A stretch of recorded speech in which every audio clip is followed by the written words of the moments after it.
Thank you all who are joining early now for the Entrepreneurs Education Collaborative session today on recruitment and unique recruitment solutions. We'll begin the webinar in just a couple of minutes, but if you were looking for the Recruitment Solutions webinar from the EEC, you are in the right place. Thanks for joining us today.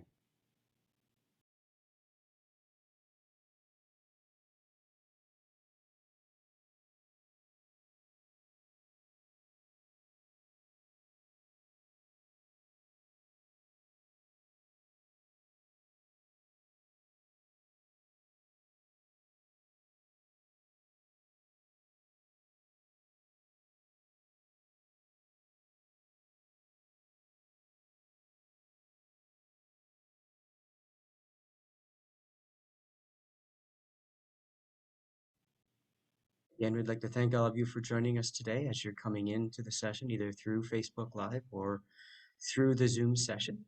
We'll begin in 2 minutes, but we want to thank you for joining us. This is part 2 of our Recruitment and Staffing Solutions session from the Entrepreneurs Education Collaborative.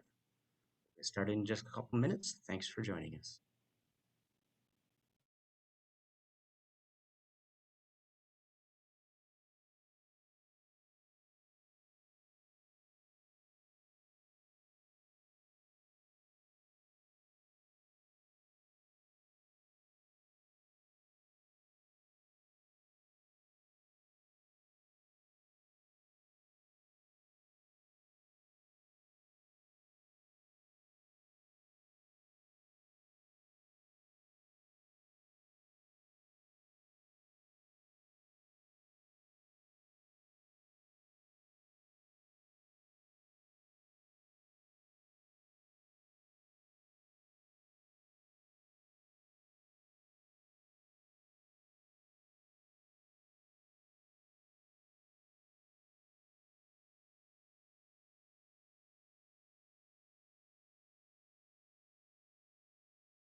We're at 11:30. Wednesday. Are our Facebook friends with us? Okay.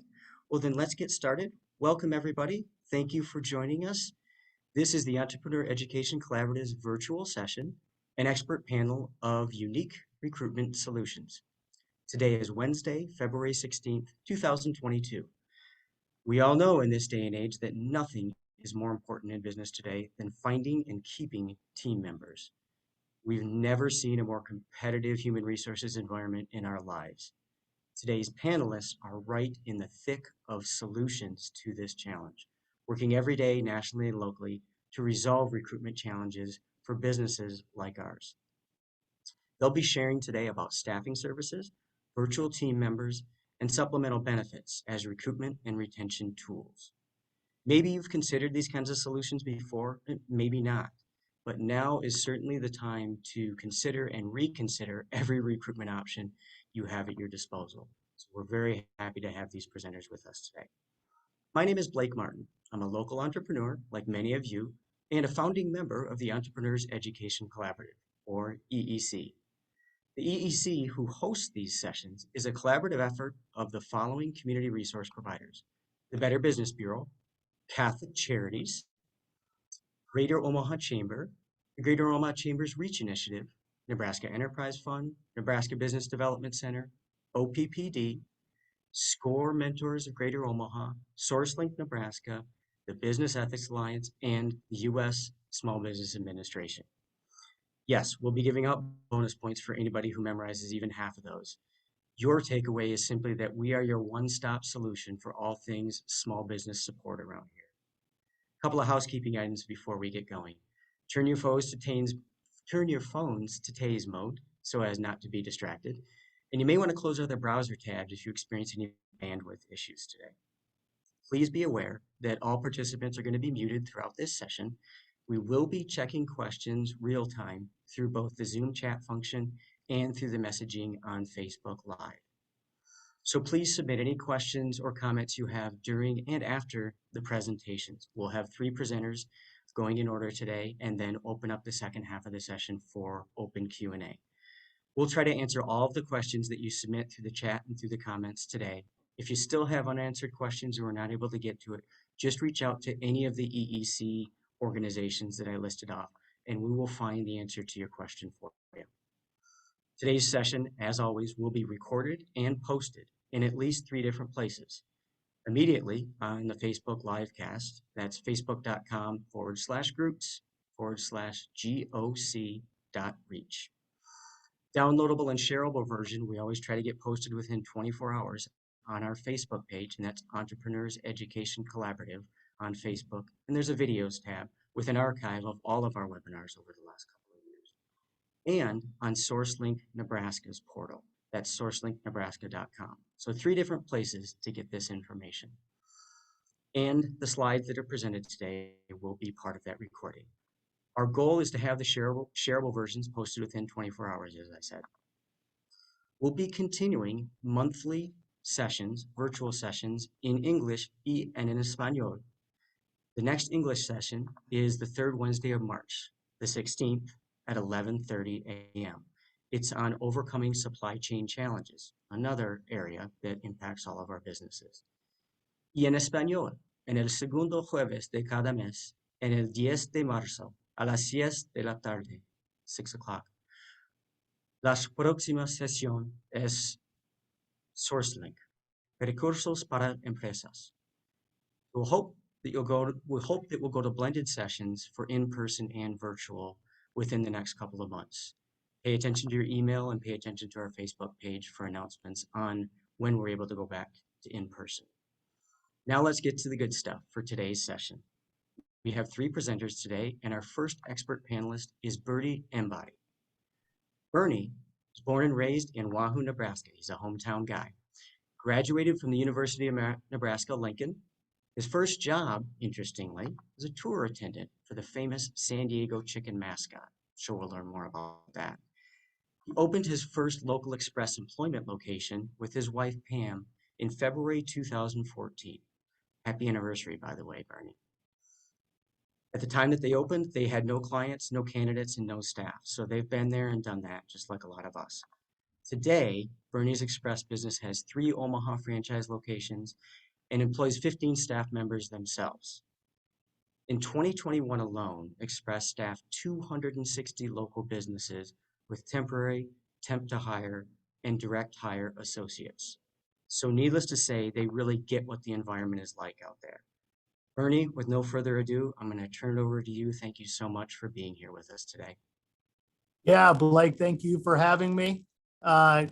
You find me here at Midland University doing a recruiting career fair. So that's the background that we've got here.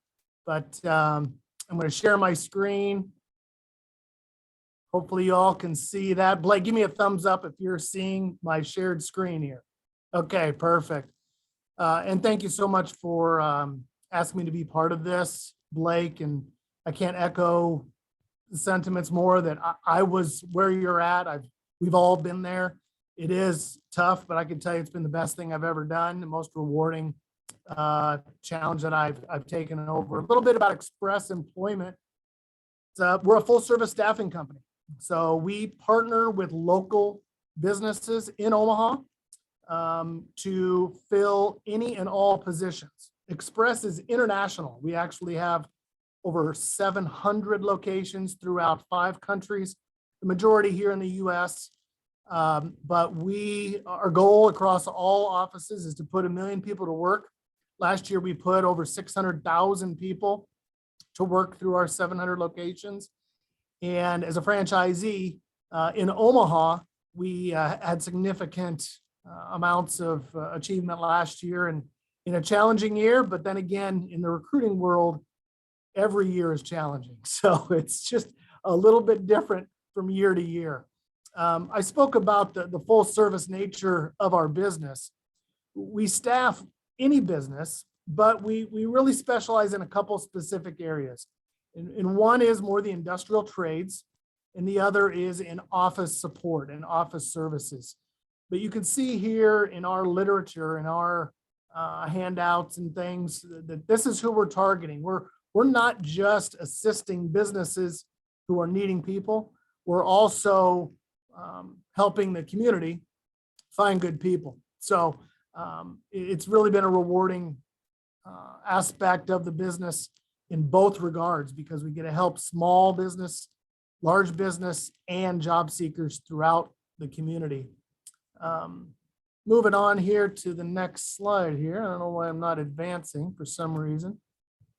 My slides are not working here, and they probably will pop up and go forward here. Oh, here we go. Sorry about that. As I mentioned, where we excel, these are the specific areas. You know, when you speak to or talk to staffing companies, recruiting firms, some are going to specialize in nursing, some are going to specialize in other things. This is really our sweet spot in regards to the industrial side and the office services side. We don't do executive search, but more so the accounting, legal assistant, customer service, admin support positions for office personnel, in addition to the industrial trades positions. I came across some statistics, you know, and again, we're on this call for a reason. The recruiting is difficult, and where does the staffing model work? Where and why is it a good resource or option for business owners like yourself? Some specific stats that I came across, you know, the average interview to offer cycle, 22 days. That's just simply too long. It's way too long. And you'll be behind the curve if that continues. And we see that every day, and we try to speed that up. That is a key benefit to going the staffing company route, because of the database that we have, the resources that we submit to recruiting every single day, all the time, and just the process of finding good people and getting them placed. We look to shorten that and shrink that time frame and save you time, because time is money, and that 22 days is just too long. Clearly, 80% of employers are finding it difficult to fill positions. Well, why is a staffing company a good option? Because it's what we do, and I mentioned this before. We do this every day, all day. I have a team of 15 people. We started 8 years ago. Actually, tomorrow is our 8-year anniversary, with 0 people besides my wife and I. And now with 15, we can find good people, sometimes better people than an internal team, but more so we can just do it in a more seamless fashion. And that makes the process easy. It's not fun to find people and have them quit after a month. It's not easy to find people and offer them a job and have them turn you down. And so those aspects make it difficult. And at Express and then the model that we've got, we simplify that and make that easier for business owners. And then the aspect of temporary staffing, you know, Express is not a temp agency. We don't consider ourselves that, but we do consider ourselves an agency that finds solutions to personnel. And over the last 10 years, you can see 1 in 5 positions have started as a temporary role. Sometimes those start because there's an immediate need, others because there's maybe a short-term window of time that you need someone. And other times it's just the easiest way to get someone in the seat. And we find that all the time. You know, again, looking at some surveys and some information from what businesses are looking at in terms of why they choose a staffing company.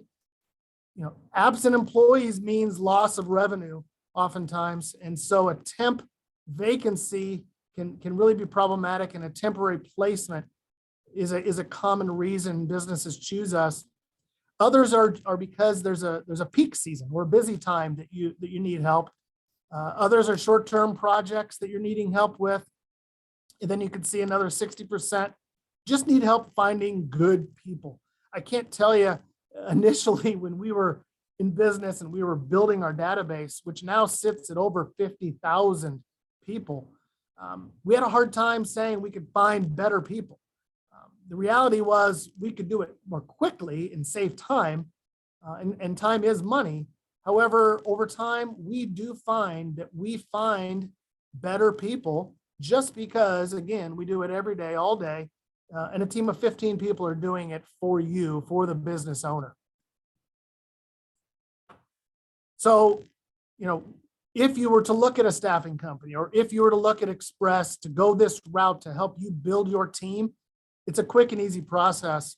Really, it's as simple as an initial phone call, talk about what positions you're needing filled or skills you're seeking. We've got 2 simple one-page agreements. Again, we want to get things out in front and questions answered immediately. And then our team gets to work scrubbing that database of 50,000 or actively recruiting through our sources and resources to find those skills and positions that you're needing filled. And then finally, you know, the benefit here too is nothing is billed. You pay nothing until someone's actually working for you, versus paying someone to recruit for you or paying a service such as Indeed or ZipRecruiter. You're having to dish that money out. You're having to pay a fee, and you may not find a candidate. Whereas with us, you're only paying if we find you someone. So that's a key benefit that businesses find, and it's why we were able to bill over 260 local companies last year. It's a common path. Other companies have paved the way for Express, but we have found a way to be very competitive in the market. And again, when you're placing that many people at 260 companies, we're a busy office, and we look to keep it that way. So I don't know, Blake, if the group has maybe some questions for me. We'll get right to the questions after our presenters. We found that if we can make it an open forum once all 3 of you have finished, but absolutely people start posting questions now, any questions or comments that you have either through the Zoom chat or through the Facebook Live comments. Bernie, thank you so much for that overview. We appreciate you sticking around for the Q&A as well. So that allows me to transition to our expert panelist number 2, James Mansky. James is a speaker, consultant, entrepreneur, real estate broker, and an author of Thinking Horizontally. Since the age of 15, yes, 15, he has owned and operated a lawn and landscape company with 7 divisions that continue to grow year after year. Many of you know that that is one of the toughest industries for recruitment and retention. It's continuous, even if it's not at a time like right now. Importantly for today's presentation, James is also a customer and has been for some time of virtual team member solution providers. He's here to share those experiences, and as he presents, we'll provide the contact information in the chat about how to get a hold of services like that. So James, if you'd unmute yourself, we very much appreciate you joining us today, and thank you so much for your time. Yeah, appreciate it, Blake, and appreciate the opportunity just to share with every other business owner and everybody else today. It's a privilege to be on this panel. Like what Blake was saying, at an early age, I had the entrepreneurial drive. Actually, my first business was at 10 years old, which was not necessarily a legal business. I was selling pop and golf balls to golfers in my parents' backyard. But as I grew up, it morphed into, I need to do something different. I need to do something different. So at 15, I did start a lawn and landscape business with 7 divisions and over 45 employees. Since that time as well, I was able to transition and find corollary other businesses that all tied in, that kind of went off of that. So like Blake said, real estate broker, fabrication company, consulting, coaching, etc. But during the building and running of all those companies, I realized that there's things I'm really good at and I need to focus on, and there's stuff that I necessarily don't need to focus on that are taking away my energy. So that was the biggest challenges with all of my companies. Though we had a great foundation of team members and constantly grow our team members year after year, I found that I had to take the ability to just delegate and needed more assistance. So in that hiring, we still empowered to grow, of course, in-house. But what I found is that bringing on virtual assistants to help delegate those tasks was able to simplify my many processes, many duties, such as website creation, social media management, design work, email management, data research, all the stuff that I knew was very important, but it was pulling me away from my what I should be doing duties. They were all still very important to me. So I had to figure out a way to do that. And with the help of Angela Schroeder, which Blake will share that information later as well, I was able to duplicate myself numerous times over. So to accomplish those goals, I didn't only have my 10 or 12 hours of working time in a day, it turned into double that. So it went from 10 to 20 hours a day to 40 hours of productivity a day just with those assistants. And the key was just the ability to instantly have team members take over any task and implement them, no matter what the time of day was or night. Sometimes I would wake up at 5 a.m. A project was already done from the night before. So being able to utilize those virtual assistants in not only the US, but different countries that are experts in all of those fields was just a big benefit to my business, my personal brand, and everything that we do day to day. So my biggest thing is to think about what your schedule in your business looks like. What can you delegate? What other opportunities can you achieve or focus on? What additional business can you drum up by delegating those duties? Because we all are good at one thing or a couple good things. Should you be focusing on the books, or should you be focusing on the design work when you could be drumming up more business to build your business? And always build the beliefs in yourself. I mean, how can you go by thinking what you would need to do to double your business year after year? That has to be in the back of your mind every single day. So those are the keys to focus on every single day in your business and your life. But without thinking about that step of what you can delegate to those virtual assistants, I wouldn't be where I'm at today. You can't accomplish everything you want to accomplish in a day or a year without being able to let go of some of those responsibilities. So those assistants can maximize productivity, they'll maximize your energy, and of course, maximize your profits, which is what we're all very keen on, especially in this day and age when costs are rising, supply chain issues, employment issues. So those are all very key aspects of the virtual assistants that you can implement today in your business that'll help you grow the business overall. And us as entrepreneurs, I mean, we're a special breed. We need to focus on our strengths and utilize any leverages we have available to ensure that we're focusing on our attributes. So now is the time to really duplicate yourself and reach those goals, because of the day and age we're in, with the mass people of leaving their jobs and looking for great opportunities. Yes, we still need internal team members to help us with a lot of that stuff, but there are people out there that can help with special tasks that you can give them. There's people that can help with one aspect or numerous aspects of your business. And that is what I found in the last year. This is all brand new to me. This is probably in the last 5 months where without those virtual assistants, I would probably have to bring in an additional 10 to 20 people into our company just to be able to handle that. Whereas those assistants are helping with one key thing, and that's one person. So from 4 people, they are taking over much more responsibility than a team of 10 or 20. So like I said, now's the time to duplicate yourself. Blake's going to share more information about how to get more information on virtual assistants and reaching out. If there's any questions or my experiences on them, you can reach out to me directly as well.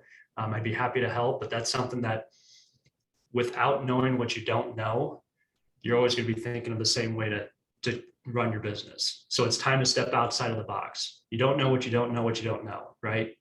And by finding out how to eliminate some of that doubt or unknown aspects of business or growing your business, those are just key leverage points to take you to the next level. James, thank you. That was eye-opening to say the least. Sitting here in Omaha, Nebraska, working with a team from all over the world. Thank you for that. So yes, we did post in the chat, and this will be part of the recording that is posted to our Facebook page, the contact information for the virtual services, as well as the contact information for Bernie from Express Employment. And we'll do the same for our third presenter. James, thanks again very much. If you so choose, feel free to add your contact information in the chat if you'd like to, James. Otherwise, they can simply get a hold of you through the virtual service provider. That brings us to our third and final expert panelist, and that is Rob Sharrick. We'll provide contact information for Rob as well, but Rob Sharrick II is the district manager for Colonial Life, working to help businesses across all industries acquire and retain staff. He and his team have literally helped hundreds of human resource managers, business owners, and business operators solve recruitment challenges over the years.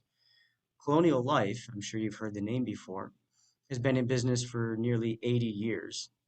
They've been through just a few of these tight labor markets in those 8 decades. They've served more than 85,000 organizations today, and more than 3.5 million folks are policyholders with them.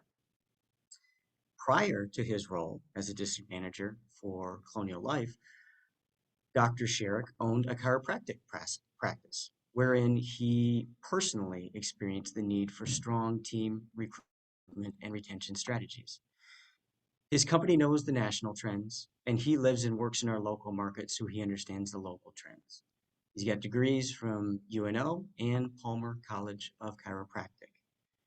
Rob, thank you so much for joining us today and volunteering your time. Please unmute yourself and take it away. Thank you, Blake. Well, that right there saves me a little bit of time in my presentation because Blake graciously went through my first 2 slides. So appreciate that. So again, my name is Rob Sharrick. I've been doing this for a little over 5 years. Been doing it to spend more time with my family because a doctor, you don't get home until late at night. And that's one of the things I really appreciate about this is that and continuing to help all the people I work with. The one thing that Blake didn't mention is why voluntary benefits. You know, there are different benefits out there. Major medical being one of the most requested. We'll talk about that a little bit later. But there are things that major medical doesn't pay for. So major medical will not replace wages for lost work. It will not replace travel expenses if you have to travel to receive care or pay your bills. And then you still, of course, have those co-pays and deductibles. So one of the things that Blake knows, but that I will let you know, I'm a numbers guy. Bernie had some numbers in his presentation, and I like to go through them. So as I go through and talk about how we're going to attract, retain, and what's in it for you as a business owner, then realize the statistics that I bring up are pretty much all sourced from either SHRM or the IPMA HR. So these are both human resource associations that human resource managers and owners are a part of. And so they reach out to their members and find out the challenges that they're dealing with and come up with solutions to deal with those challenges. So when you talk about employee benefits in general, the most expanded benefits, really when you look at it, you know, you talk about options for telework, telemedicine, leave for children, leave for adult. It's really about flexibility and being flexible of being able to live your life as well as create a good job. When you start talking about what benefits employees are talking about, healthcare is the number one, back to that flexibility, and then wellness and retirement. When you're looking at supplemental benefits, then you can see over the years, supplemental benefits have just increased year over year. And that has a lot to do with those deductibles and co-pays going up.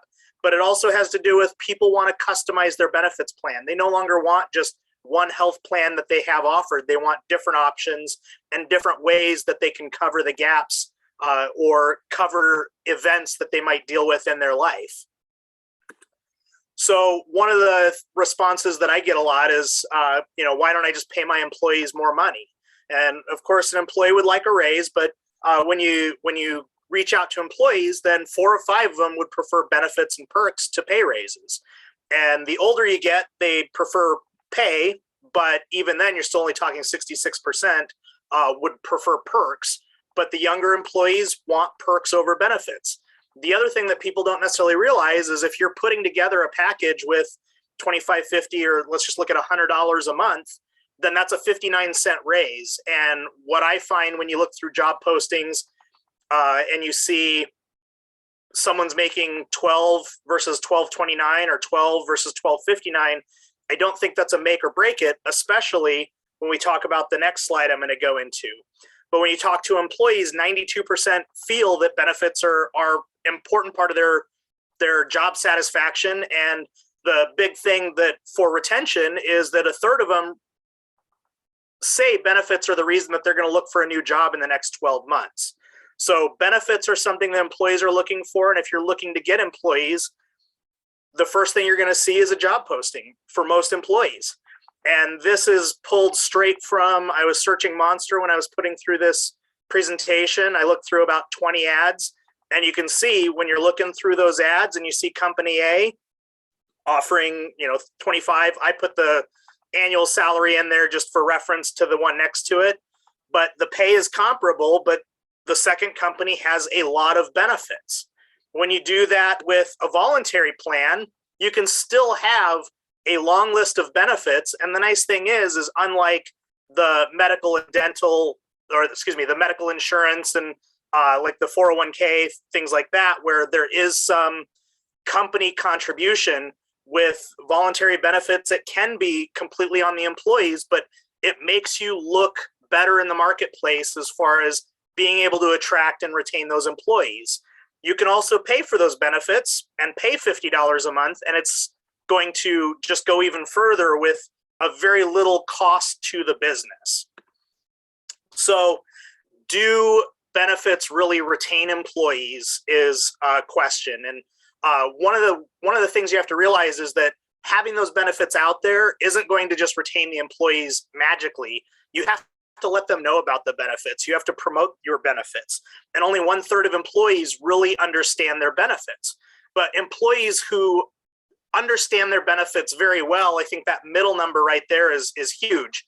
31% say because of the benefits, they plan to stay with their employers for more than 10 years. And I don't know about you, but if 1/3 of my employees were saying, I'm with you for 10 years because of your benefits package, I would be looking for benefits packages if you're not offering it. The other thing, as far as a little more short term, 45% when they understand their benefits very well, 45% say they're satisfied with their current job. And of course, if they're satisfied, they're not out in the marketplace looking. They're not in that 1/3 of employees that are looking for a job because of their benefits. So the last thing is, what's in it for you as a business owner? The cost to replace an employee is estimated about $4,100 or 6 weeks of pay for a job that pays about $15 an hour. And if you're constantly having to replace that employees over and over again, that adds up very quickly. The other thing that people don't realize is a lot of the benefits that we offer, medical, other benefits, when you deduct from the employee's paycheck, then that actually saves you money on the back end from taxes that you're paying for that employee for those wages, because it's a pre-tax deduction. You're not spending as much time trying to recruit and train, and you don't have employees leaving their job because of looking for those benefits. But how many people are you also not getting even apply because they look at you, your company A, and you have no benefits to offer whatsoever? And then I know Blake had mentioned that this meeting tends to attract some more labor workers. So when we talk about workers' comp, one of the things that also sticks out to me is, and the major things here are disability and accident plans. But when you reach out to human resource representatives, 75% say that reducing those out-of-pocket costs, helping those employees, are going to reduce your workers' comp claims and therefore reduce your workers' comp insurance costs. And you can see there 13% see that as see a reduction in 21% or more in workers' comp claims just by offering benefits. And it comes down to, and if employee gets hurt outside of work and they don't tell anyone, and then they come into work and they get hurt on the job, if you can avoid those situations, you can avoid a lot of cost in the long run for your business. So like everyone else has said, I'm happy to stick around and help you out with additional questions you have related to benefits. But I hope you can kind of go back to that initial screen here and look at, hopefully I answered those questions just as far as how to attract, retrain, and what's in it for you related to benefits. I appreciate it. Thank you, Rob. That was very helpful. A lot of information. So glad we record this, but you put it in very simple terms such that even somebody like me could understand. Appreciate your time. So I would imagine, although those were three very thorough conversations there's probably some questions that have come in, so I'll defer to Jim. Yeah, Blake, the first one question I have is, what kind of people are good for you and your company? And I think that was aimed at Bernie with the staffing solutions. So Bernie, if you have inputs and suggestions for us. Well, I hope this is going to answer correctly, but what we find is that a good person comes to us with some decent tenure and a great attitude. Really, that's it. It's more the soft skills, not necessarily the education or specific skills, but attitude and a little bit of tenure. Obviously, we've maybe adjusted some expectations on tenure lately, but those two things we find to be most critical to the client companies we partner with. Super. Anybody else want to add to that or have other questions? I think Bernie touched on it good too, is I think overall, if somebody has a good attitude, that should be what you're looking for over skills, in my opinion. Because you can always train a person with a great attitude, any type of skills, but to try to train somebody with really bad attitude that already has skills, that's going to just bring toxicity to the culture. So you always want to look for those people with great attitudes, no matter what their skill level is. Super. Any other comments? I do have a question actually for you, James. So in regards to your utilization of virtual team services, what did you experience as far as the first needs for which you used virtual service? I guess for us, it was And do you think more, that would be consistent with a lot of folks who are listening? yeah, for me personally, it was social, because I was never on social that much. Like, I didn't want the distraction of whatever I see, if it's positive or negative on social, and just trying to come up with the daily algorithms to figure out how to get viewed more, how to get attention, how to, even for employment purposes, you still need to use social media. You have to get your brand out there for people to see, right? So for us, it was more social media was the biggest thing, because we're so busy in the day-to-day that we forget to post or we forget to do a story on Instagram, Facebook, LinkedIn. Everything has to have a different captive audience. If you're going after executives or C-suite people in your organization, they're going to go on LinkedIn. So you can't just focus on Facebook or Instagram. So we had to have that broad broadcast of all of the social first. And I knew that just takes a lot of time. And if you're trying to hire on a social media manager, I mean, you can go anywhere from 50 to 100,000 plus a year, or pay a company to do it for 2,000 to 3,000 a month. So we found that was the biggest key to just help with all of those aspects. If it's bringing in business or bringing in great talent, that social had to be one of those. Makes a lot of sense. I have another question for Rob, unless there are other questions coming in. No, go ahead, Blake. Rob, so if an employer is looking to add solutions like those offered by Colonial Life Benefits, what should they expect as far as turnaround time from if they reach out to you today and say, I'm ready to add this or add some additional ones, before they could feel confident in advertising it to their current employees and future employees? Yeah, the biggest piece, and I kind of touched on it, it's the communication piece. And so if you're talking, a company with 5 employees, it's pretty easy to get them together in a room to go through benefits. As far as like my turnaround time, I can have an account set up in about 48 to 72 hours. So then it's just really about getting the employees, communicating those benefits to the employees. So really a group of 5 to 10, you could probably do it within a week, week and a half. If we're talking a company of 50 or 100, then that communication, the logistics of the communication is a little bit more and becomes very important. So we want to take the time. So there you'd probably want to have at least a month lead time. And then just as your company gets bigger, then that time frame, 500 employees would probably want to be looking 3 or 4 months out. That's helpful. And on the topic of timing and quick turnarounds, if I'm understanding correctly, Bernie, an organization like yours is a solution for somebody that has an immediate need. So if somebody has an immediate need, they get a new contract or something, and they need to utilize your services to add talent, what kind of turnaround time should they typically expect before they could actually utilize your placement services? Great question, Blake. We get that every time. Dependent on the skill set required to do the job and the number of people needed to complete the project or work, it could be as quick as 1 day. And if it's a highly skilled person, we might be looking at a couple weeks, but the majority of what we are doing is responding to urgent needs. No one calls us and says, hey, I need someone in 2 weeks. It's usually, I waited and waited and waited, and now I'm in a pickle. I need someone now. And so we are ready to serve again 24, 48 hours finding someone. I have no idea what you're talking about as far as waiting to the last minute. It never experienced that. Right. Thank you. That's good to know. I mean, that can become very important at a time like right now when the economy's hot and the need for employees are hot all at the same time. And One we just, more. yeah, we got another question here, Blake. Tell us what you're looking for senior level people. What defines a good person at the senior level? That's for Bernie. I believe it's for Bernie, correct?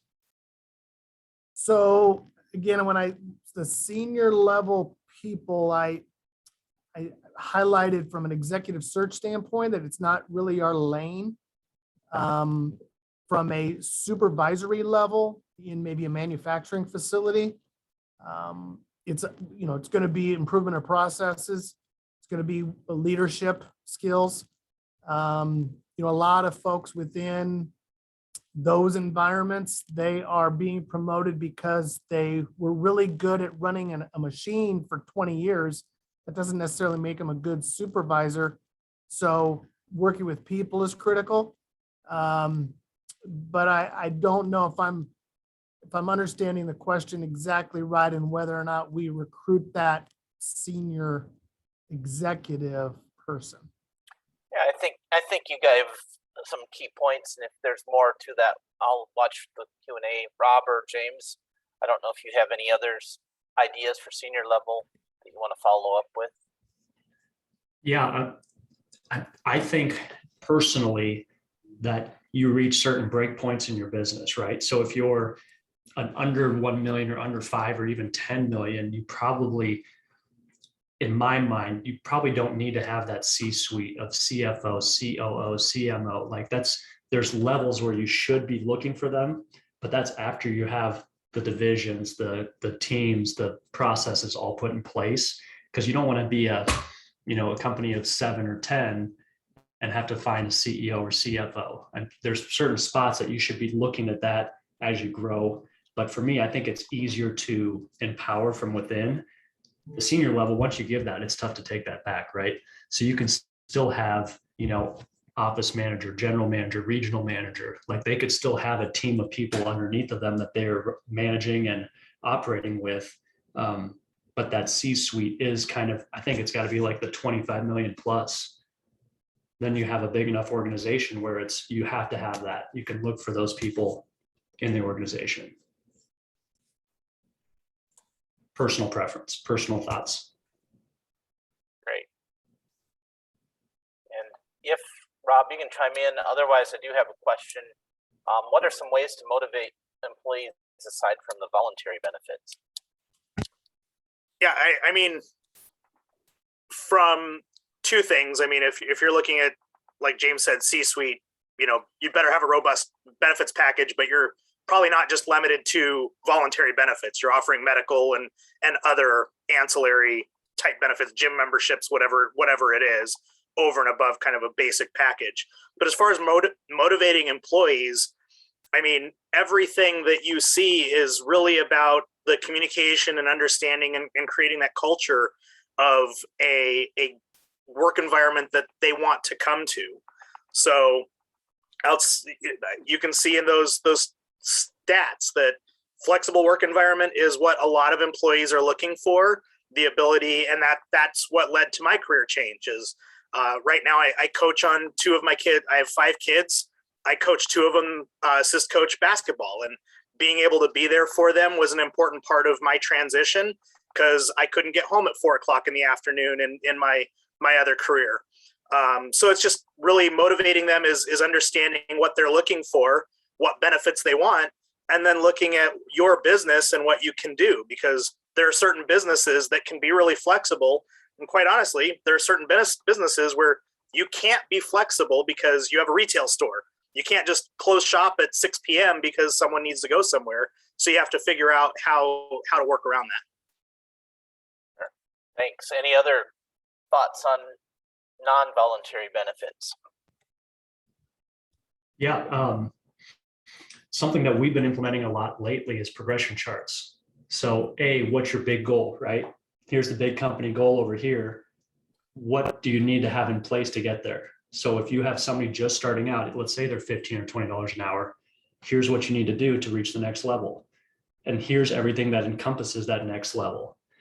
So they have to see what the progression is to once you get to the big overall business goal. Maybe that level up here, what Rob's talking about is full benefits, maybe and more pay and more vacation. The next level is area manager or something else, but they have to see what the roadmap is to be able to elevate themselves.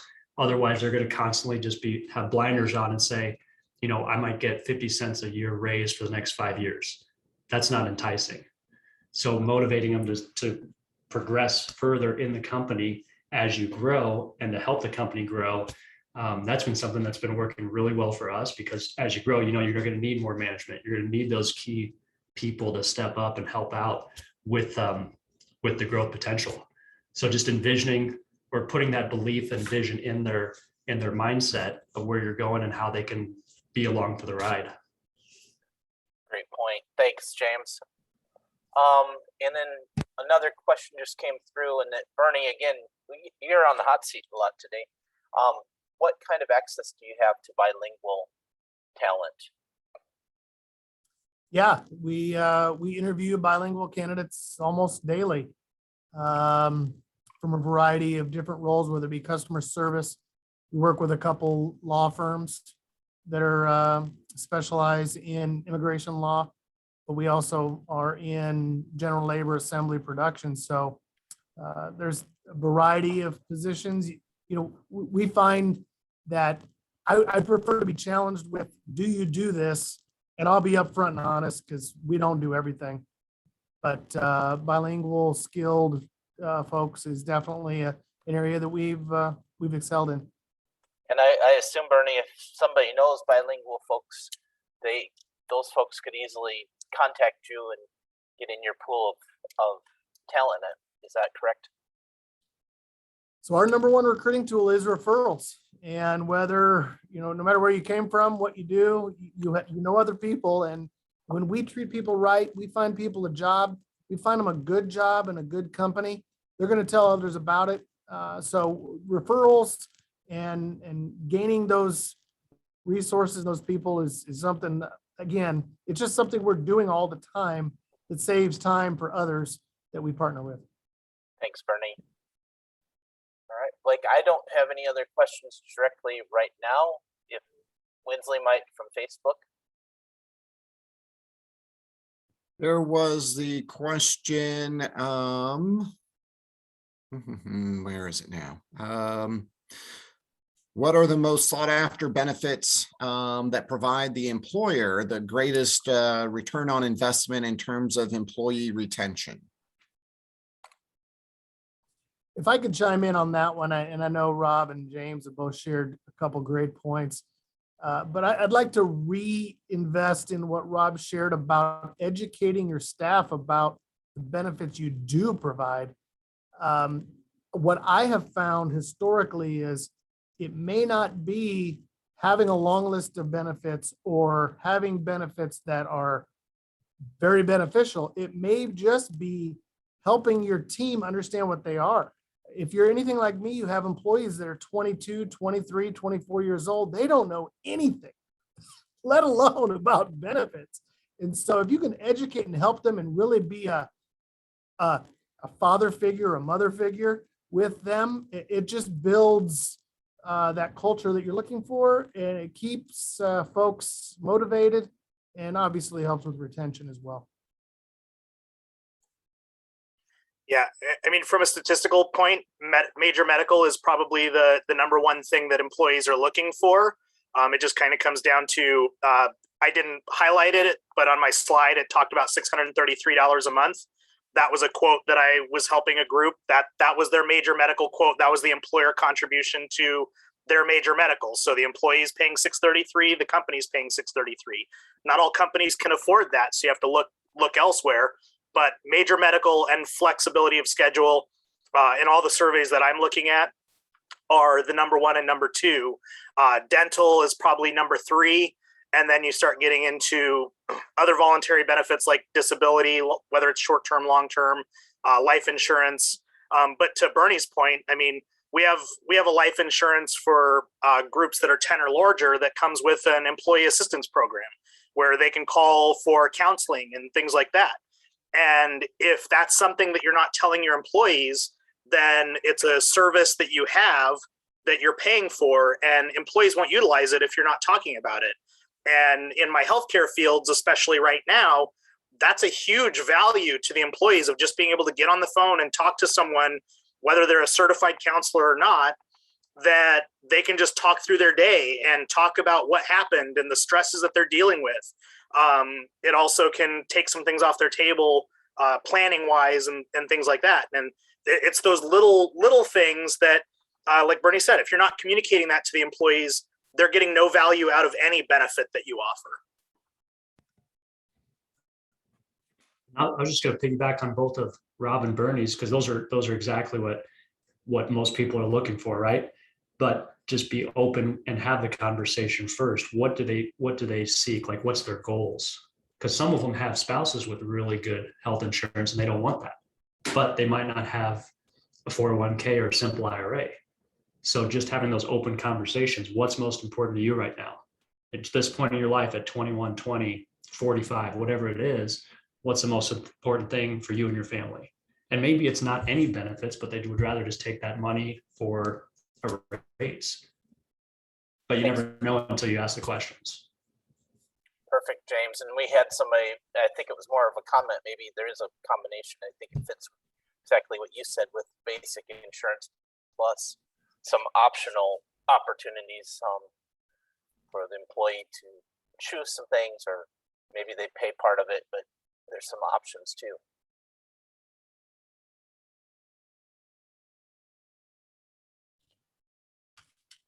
Sorry, was that a question, Jim? I think it was more of a comment. Oh, So, okay. sorry, I didn't mean to leave you hanging there. No, Yeah. and even something else everybody's looking for now is like gym memberships. I mean, everybody's trying to be healthier after the last 2 years of more people going to the gym and working out from home than ever before. So what can we do? That's such a minimal investment in people. They're going to be mentally more healthy and physically more healthy. I know with locally, like Genesis does a employer partial pay as well. And it's even tiered. If they go a certain amount of times a month, then the employer would pay more. And if they don't, then the team member pays more. So you're incentivizing them to stay active, stay healthy. So it doesn't have to be anything grand. Maybe that's just what's most important to them right now. Yeah, there's a lot of creative ideas out there for sure. So appreciate you guys' insight. I don't have any more questions or comments, Blake. Maybe you do. I cannot possibly add to what they just contributed. So thank you all so much. I will say one thing, of course, we all know, but it's easy to forget in times like this. The best way to keep your A players around is to not keep your C, D, and E players around. Utilizing services like those that we talked about today are one way to expand your opportunities to find more A players, because the only thing more expensive than recruiting an employee is losing one of your A players. With that being said, I want to once again thank our presenters for joining us today and volunteering their time to assist all of us. Bernie Embody, James Mansky, and Rob Sharrick. Thank you so much. Their contact info has been put into the chat, and of course will be in the recorded posts of this webinar. Again, the recording will post today or tomorrow. Of course, it's live right now on Facebook Livecast and will remain there. But you can also go to our Facebook page where our library and archives of all of our recordings are. And that's the Entrepreneurs Education Collaborative on Facebook. Or you can just Google Entrepreneurs Education Collaborative and it'll bring you to our Facebook page. Our next sessions were also posted in the chat as we're wrapping up and included in the follow-up email that all of our attendees will receive in the next day or two. We do look forward to Zooming with you all again on our next sessions. The Spanish version en español el 10 de marzo a las 6 de la tarde, source link, recursos para empresas. And our next English language session will be March 16th at 11:30 a.m., Overcoming Supply Chain Challenges. We want to thank all of you for joining us today. We appreciate it. And again, we thank our presenters for all of their assistance and hope you all have a wonderful afternoon. Thank you. Thank Thanks, everybody. Appreciate your time.